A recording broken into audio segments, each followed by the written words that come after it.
mo kí wa pé a kú ojúmọ́ a kú ojúmọ́ a kú ojúmọ́ mọ́ níbikíbi tẹ́ ti láǹfààní láti máa darapọ̀ mọ́ wa fún òwúrọ̀ ti tèmi. Ǹjẹ́ ojúmọ́ tó máa lé ní ojúmọ́ owó, ojúmọ́ ọlá, ojúmọ́ iyì, ojúmọ́ ẹ̀yẹ, ojúmọ́ ire gbogbo tó ń ta àlàáfíà àtàìkú tí ń ṣe baálẹ̀ ọ̀rọ̀ agbára Elédùmarè lórí ìkànnì Àrólé Baba 1010 TV2 náà láwà tá a tún ti múròyìn wá fún wa fún ti òwúrọ̀ tèmi. Orúkọ oníròyìn òun náà ni Àyànfẹ́ Elédùmarè. Ẹgbẹ́ àwọn kókó inú ìròyìn náà bá ṣe ń mú wá. Ilé ẹjọ́ gíga ti ìpínlẹ̀ Ọ̀ṣun ti pàṣẹ kí wọ́n lọ ju arákùnrin kan sẹ́wọ̀n ọdún 2 lórí ẹ̀sùn gbígbé egbògi olóró. Ní ìpínlẹ̀ Ọ̀yọ́, ilé ẹjọ́ májísírèètì ti fa àwọn afurasí ọ̀daràn 2 kan sí Agodi lórí ẹ̀sùn ìpànìyàn. Arákùnrin kan ni ó gún ọ̀rẹ́ rẹ̀ lọ́bẹ pa tí ẹ̀mí sì bọ́ lára rẹ̀ nítorí owó tó tó 2,500 naira tó jẹ́ ní gbèsè. Ọba ìlú Ìrẹsà àti Ìrẹsà Adú ti pariwo síta pé òun kò rówó oṣù gbà láti ọdún 5 tó ti wà lórí àlééfà fún ìjọba ìpínlẹ̀ Ọ̀yọ́. Lábala ìròyìn ilẹ̀ òkèrè, arákùnrin kan ló ti pokùnso fúnra rẹ̀ látàrí pé ikọ̀ agbábọ́ọ̀lù Arsenal lulẹ̀ nínú ìdíje Premier League èyí tó tẹnubodò lọ́jọ́ àìkú yìí. Ẹ gbọ́ ẹ̀kúnrẹ́rẹ́ àwọn ìròyìn náà báyìí. Ilé ẹjọ́ gíga ti ìpínlẹ̀ Ọ̀ṣun ti pàṣẹ kí wọ́n lọ ju arákùnrin kan sẹ́wọ̀n ọdún 2 lórí ẹ̀sùn pé ó gbé egbògi olóró. Arákùnrin tí wọ́n pe orúkọ rẹ̀ ní Nwoke Ifeanyi ó ní ọwọ́ bá lásìkò tó ń ṣe ìrìn àjò lójú òpópónà Gbọ̀ngán sí ìlú Ìbàdàn ní ìpínlẹ̀ Ọ̀ṣun nígbà tí wọ́n ní wọ́n ká àwọn egbògi olóró líle wọn ní ọwọ́ bíi tramadol àti India tí ó jẹ́ àwọn egbògi olóró líle léyìí tí ìjọba àpapọ̀ fi òfin sí wípé kí àwọn ọmọ orílẹ̀-èdè yìí kí wọ́n yàgò fún. Èyí ló fà á tí ẹni tó jẹ́ agbèfọ́ba ti àjọ National Drug Law Enforcement Agency NDLEA ìyún àjọ tó ń rí sí egbògi olóró àti lílo egbògi olóró nílẹ̀ yìí tí wọ́n fi wọ́ arákùnrin Nwoke lọ sí ilé ẹjọ́ tó wà ní ìpínlẹ̀ Ọ̀ṣun láti ẹni tó jẹ́ adájọ́ ilé ẹjọ́ gíga náà ìyún Mashkur Salisu tó sì ka ẹ̀sùn náà sí arákùnrin náà lẹ́sẹ̀ wípé ó tako abala òfin tí ìpínlẹ̀ Ọ̀ṣun tí ó gbé kalẹ̀. Èyí ló fà á tí wọ́n fi wá ní kí ọ̀daràn náà kí ó lọ fi aṣọ péńpé roko ọba fún ọdún 2 gbáko lórí ẹ̀sùn tí wọ́n fi kàn án. Ó ní ẹ̀wọ̀n rẹ̀ ó bẹ̀rẹ̀ láti ọjọ́ 4 oṣù kẹrin ọdún 2024 èyí tí wọ́n fi páńpẹ́ òfin mú títí tí ọdún 2 rẹ̀ tí yóò fi pé ní inú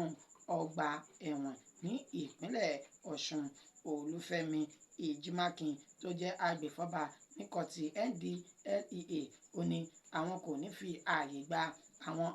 ènìyàn oníṣẹ́ burúkú ọ̀hún láti máa lo irú ìwà burúburú tí wọ́n fi ń gbé egbògi àti lílo egbògi olóró pẹ̀lú bó ṣe ṣe ní àlàyé wípé gbogbo ẹni tí ọwọ́ bá ti bà báyìí níṣe ni àwọn yóò máa kọjú rẹ̀ sí ojú òfin. Ní ìpínlẹ̀ Ọ̀yọ́, ilé ẹjọ́ májísírèètì ti fi àwọn afurasí ọ̀daràn 2 kan sí Agodi lórí ẹ̀sùn ìpànìyàn àti àwọn ẹ̀sùn mìíràn tí wọ́n kà sí wọn lẹ́sẹ̀. Ní ìlú Ìgbòho tí ń ṣe ní ìjọba ìbílẹ̀ Oore-lópé ní ìpínlẹ̀ Ọ̀yọ́ ní ọwọ́ ti tẹ afurasí ọ̀daràn 2 tí wọ́n pe orúkọ wọn ní Karim Tajudeen Baálẹ̀ àti Ismail Jamiu pẹ̀lú bí wọ́n ṣe ka ẹ̀sùn sí wọn lẹ́gbọ̀n wípé wọ́n da ìlú rú bí wọ́n da omi àlàáfíà ìlú rú wọ́n sì ń dúnkòkò mọ́ ẹ̀mí àwọn ènìyàn. Èyí tó wá jẹ́ pápánbarì bẹ́ẹ̀ wọ́n ní wípé wọ́n ti ṣekú pa ènìyàn 2 pẹ̀lú bí wọ́n ṣe ní wọ́n ṣekú pa ènìyàn 2 kan tí orúkọ wọn jẹ́ ọ̀gbẹ́ni Oyedokun Jimoh àti Wasiu Jimoh ní oko àwọn méjèèjì èyí tó wà ní Odò Owó nílùú Ìgbòho tí ẹni tó sì jẹ́ adájọ́ O.O. Ògúnkànmí tó fi sọ wípé kí àwọn afurasí ọ̀daràn méjì ọ̀hún kí wọ́n máa lọ sí Agodi géètì láti lọ́ọ́ máa gba atẹ́gùn ṣáájú kí ìdájọ́ wọn kí ó tó ṣùgbọ́n o adájọ́ àgbà náà ó fi ààyè béèlì wọn sílẹ̀ lórí ẹ̀sùn méjì tó kà sí wọn lẹ́sẹ̀ wípé wọ́n da omi àlàáfíà ìlú rú tí wọ́n sì tún dúnkokò mọ́ ẹ̀mí àwọn èèyàn léyìí tó ní kí wọ́n mú mílíọ̀nù lọ́nà 5 náírà kí wọ́n gbé kalẹ̀ pẹ̀lú àwọn onídùúró tí ó dángájíá nínú iṣẹ́ ìjọba èyí tí wọ́n wà ní ipò 14 lẹ́nu iṣẹ́ ìjọba tó sì sọ wípé lórí ẹ̀sùn ìpànìyàn tí òun fi kàn wọ́n yìí níṣe ni kí wọ́n máa ń sọ ní Agodi géètì Ìbàdàn ṣáájú kí ìgbẹ́jọ́ wọn kí ó tó wáyé. Arákùnrin kan ni ó gún ọ̀rẹ́ rẹ̀ lọ́bẹ pa lórí pé ó jẹ gbèsè 2,500 naira tí ó sì kọ̀ láti san fún ọ̀rẹ́ rẹ̀ tí ó jẹ ní owó náà. Àfúrásì ọ̀daràn tí wọ́n pe orúkọ rẹ̀ ní Táíwò Bádéjọ ó ní ó ti ṣe bẹ́ẹ̀ ṣekú pa ọ̀rẹ́ rẹ̀ Monday léyìí tó gún ní ọ̀bẹ látàrí wípé ó jẹ ọ̀rẹ́ rẹ̀ tó di olóògbé náà ní owó tó tó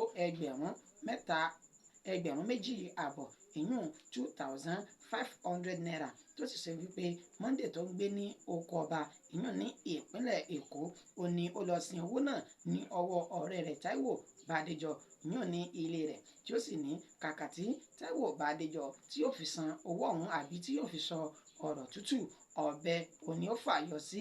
onígbèsè náà tí ó sì gún Monday ní ìgúnkúgún tí ó sì sùn gbalaja sínú àgbàrá ẹ̀jẹ̀ èyí tí ẹ̀mí sì fi bọ́ ní ara rẹ̀. Àwọn tí ọ̀rọ̀ náà ṣe ojú wọn tí wọ́n jẹ́ olùgbé agbègbè náà Tọ́pẹ́ Ajíṣẹ́ èyí tó wà ní Ẹ̀gbátẹ̀dó tó wà ní Old Oko Ọba ti ìpínlẹ̀ Èkó ó fi ìròyìn náà múlẹ̀ fún àwọn oníròyìn wípé lójú òun ó ní ìṣẹ̀lẹ̀ náà ni ó ṣe àti pé àwọn tí àwọn wà níbẹ̀ lásìkò náà àwọn gbìyànjú láti bá wọn pa ẹ̀tù sí aáwọ̀ tí àwọn méjèèjì ní oníṣùgbọ́n agbára àwọn kò ká Táíwò Bádéjọ pẹ̀lú bí ó ṣe lè fa ọ̀bẹ yọ tí ó sì bẹ̀rẹ̀ sí ní gún ọ̀rẹ́ rẹ̀ lórí pé ọ̀rẹ́ rẹ̀ wá sílé rẹ̀ láti wá sin gbèsè owó tó tó 2,500 naira èyí tó ní ó jẹ òun ṣùgbọ́n kàkà tí yóò fi san owó ọ̀hún níṣe ni ó tún gba ẹ̀mí rẹ̀ mọ́ gbèsè èyí tí ó jẹ́ tẹ́lẹ̀. Ẹni tó jẹ́ alukoro iléeṣẹ́ ọlọ́pàá ìpínlẹ̀ Èkó Benjamin Hundeyin ó ní àwọn ti fi páńpẹ́ òfin mú ọ̀daràn afurasí Táíwò Bádéjọ náà tí ó sì ti wà ní àgọ́ àwọn báyìí níbi tí ó ti ń wí wóróworó lórí ẹ̀sùn tí wọ́n fi kàn án nípa ìṣekúpani ti ọ̀rẹ́ rẹ̀. Ọba aládé kan rèé ti ilẹ̀ Yorùbá tí ó ti ké gbàjarè síta báyìí pẹ̀lú bó ṣe ní ó ti pé ọdún 5 tóun ti wà ní orí àlééfà àwọn bàbá òun ṣùgbọ́n tí ìjọba ìpínlẹ̀ Ọ̀yọ́ kọ̀ tí wọn ò sì san owó oṣù àti àwọn àjẹmọ́nú tí wọ́n máa ń san fún àwọn lọ́balọ́ba ní ìpínlẹ̀ náà fún òun. Ọba ìlú Ìrẹsà Adú ni ó pariwo síta bẹ́ẹ̀ wípé kí ìjọba ìpínlẹ̀ Ọ̀yọ́ kí wọ́n gba òun pẹ̀lú bó ṣe já sí pé òun ti wà lórí àlééfà láti ọdún 2019 títí di àkókò tí àwọn sì ń sọ yìí níṣe ni òun kò tí ì rí owó oṣù kankan gbà ní ọwọ́ ìjọba. Ọba Abraham Ọláfímíhàn Oyèrìndé tí ó wà ní ìjọba ìbílẹ̀ Sùúrùlérè ní Ògbómọ̀ṣọ́ ti ìpínlẹ̀ Ọ̀yọ́ tó sì jẹ́ ọba fún ìlú Ìrẹsà Adú ó ní ó ti pe ìjọba ìpínlẹ̀ Ọ̀yọ́ lábẹ́ aláṣẹ àti olùdarí ọ̀gbẹ́ni Ṣèyí Mákindé wípé kí ó má wo òun níran pẹ̀lú bó ṣe já sí pé àwọn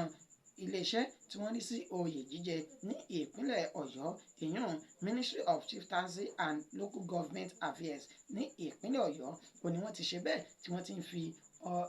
ti ń fi ọ̀bẹ rẹ́ òun jẹ láti bí ọdún 5 sẹ́yìn tí òun ti gun orí àlééfà látẹnu ẹni tó jẹ́ agbẹjọ́rò ọba ìlú náà ìyún Stephen Tajudeen ó ṣe ní àlàyé wípé ní ọdún 2029 ó ní ọba náà ní ó gun orí àlééfà tí ó sì gba ọ̀pá àṣẹ gẹ́gẹ́ bó ṣe tọ́ àti bí ó ṣe yẹ bí wọ́n ṣe yan ọba sí ipò ó ní ṣùgbọ́n láti ìgbà náà kò tí ì fi ọwọ́ ba owó oṣù kankan láti ọ̀dọ̀ ìjọba ìpínlẹ̀ Ọ̀yọ́ bẹ́ẹ̀ ló sì tún ṣe lálàyé pé ẹni tó jẹ́ kọmíṣánná fún ètò oyè jíjẹ ní ìpínlẹ̀ Ọ̀yọ́ òní ó ti ń dúnkokò mọ́ òun tí òun sì ti ń rúgbọ́ wípé ó fẹ́ yọ òun ní ipò ọba Ìrẹsà ti Adú èyí ò tó ṣe wípé bí ìyẹn bá fi lè wáyé ọba náà ní wàhálà ńlá òní ìjọba ìpínlẹ̀ Ọ̀yọ́ ni wọ́n fà lẹ́sẹ̀ pẹ̀lú bó tó ṣe já sí wípé ìlú Ògbómọ̀ṣọ́ ni kò ní fi ara rọ pẹ̀lú ìlú Àrẹ̀sàdú ó wá rawọ́ ẹ̀bẹ̀ ó sì jí rẹ̀ bẹ́ẹ̀ sí ìjọba ìpínlẹ̀ Ọ̀yọ́ wípé kí wọ́n sì ju àánú òun kí wọ́n sì bá wọn kìlọ̀ fún àwọn tí wọ́n wà ní ìgbọnnu oyè jíjẹ ní ìpínlẹ̀ Ọ̀yọ́ wípé gbogbo ohun tí wọ́n ń gbèrò láti ṣe níjàmbá fún òun kí wọ́n ti ọwọ́ rẹ̀ bọ́ aṣọ bí bẹ́ẹ̀ kọ́ eku kò sì ní ké bí eku fún àwọn olùgbé ìlú Ògbómọ̀ṣọ́ àti Ìrẹsà Adú náà. Lábala ìròyìn ti ilẹ̀ òkèrè arákùnrin kan ló pokùnso fún ara rẹ̀ látàrí pé ikọ̀ agbábọ́ọ̀lù Arsenal lulẹ̀ nínú ìdíje Premier League èyí tó wáyé ní ọjọ́ Àìkú nínú fọ́nrán kan tí ó ń jà káàkiri orí ayélujára léyìí tí ẹ̀ ń wò lórí móhùnmáwòrán yìí òun ni arákùnrin tí ẹ̀ ń wò pẹ̀lú aṣọ àwọn agbábọ́ọ̀lù Arsenal yìí òun ni ó fi ẹ̀mí ara rẹ̀ tàfàlà tí ó sì pa ara rẹ̀ látàrí wípé ikọ̀ agbábọ́ọ̀lù Arsenal ni wọ́n fi ìdí rẹmi tí wọ́n lulẹ̀ nínú ìdíje English Premier League èyí tí ó wáyé nígbà tí ikọ̀ agbábọ́ọ̀lù Manchester City tí wọ́n sì gbé igbá orókè tí wọ́n fi ẹ̀yìn Arsenal tí wọ́n fi tì títí di àkókò míì tí wọn yóò tún máa pàdé ní orí pápá èyí ló fà á tí arákùnrin tí ó jẹ́ ọmọ orílẹ̀-èdè Kenya yìí fi wá pa ara rẹ̀ pẹ̀lú pé ó pokùnso dìròdìrò àwọn ènìyàn bẹ̀ ni wọ́n ń sọ̀rọ̀ lóríṣiríṣi pé bóyá ó ti gbé géèmù ìyún pé ó ti ta tẹ́tẹ́ tó sì ti fi ọ̀pọ̀lọpọ̀ owó ṣòfò àbí kí ló lè dé lórí agbábọ́ọ̀lù tí ó fi wá di pé ó gba ẹ̀mí ara rẹ̀ ọ̀pọ̀ ènìyàn lórí ayélujára ni wọ́n bẹnu àtẹ́lu ìgbésẹ̀ tí arákùnrin náà tí ó gbé pẹ̀lú bọ́n ṣe ní ikọ̀ agbábọ́ọ̀lù Arsenal gan tí wọ́n fi ìdí rẹmi fúnra wọn àwọn gan ò pa ara wọn pẹ̀lú bó tó ṣe já sí pé àwọn tún gba owó oṣù lẹ́yìn tí wọ́n tún fìdí rẹmi nínú ìdíje òun wá ro àròpin àti àròkàn tó fi ń gba ẹ̀mí ara rẹ̀ ní orílẹ̀-èdè Kenya náà tí wọ́n sì ní àkútúkútú rẹ̀ lọ́nà ọ̀run síbẹ̀ àwọn míì sì tún bá a kẹ́dùn wípé ó kú ọmọ akin ṣe. Ìròyìn wa kò ní jù báyìí lọ fún ti òwúrọ̀ tèmi oníyanṣe ọlọ́kàṣe ọlọ́bẹ̀ akíwà pé ẹkú àìbínú títí di ọ̀sán tàtún máa mú ìròyìn míì wá fún wa lórí ìkànnì àrólé bàbá 1010 TV2